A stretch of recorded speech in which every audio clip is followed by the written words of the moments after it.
First up tonight, the many confessions of an alleged cold case killer. New court documents raise questions about why it took 3 decades to charge a man with the 1986 killing of a nurse's aide in her Buren County home.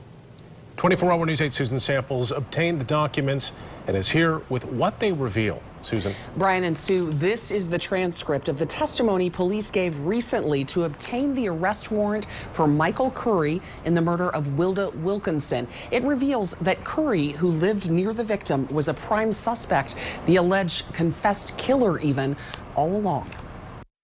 What you here for? Homicide. This was Michael Curry Monday, finally answering for a murder to which he allegedly confessed 4 times 3 decades ago. He was listed as a person of interest in the original investigation.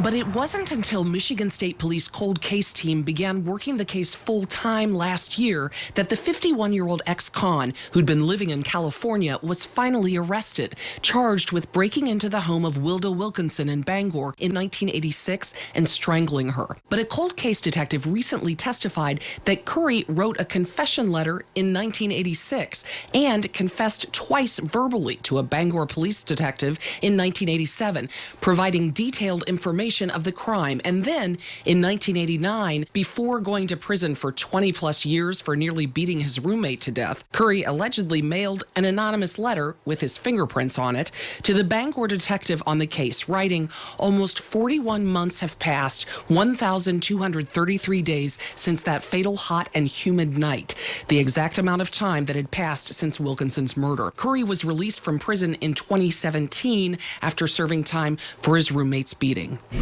can you tell my mom that I'm okay? Can I see that? Sure. As for why the case was not charged back then, I did just talk to the Bangor detective on the case back then, Tim Wydick, now retired. He said he presented the case to the prosecutor back then, but the prosecutor would not charge, said there just wasn't enough physical evidence matching his confession. He said a lot of people at the time didn't believe Michael Curry and thought he was just trying to get attention. Wydick said his understanding is that Curry gave additional, more detailed confessions recently. In studio control, Susan Samples, 24-hour News 8.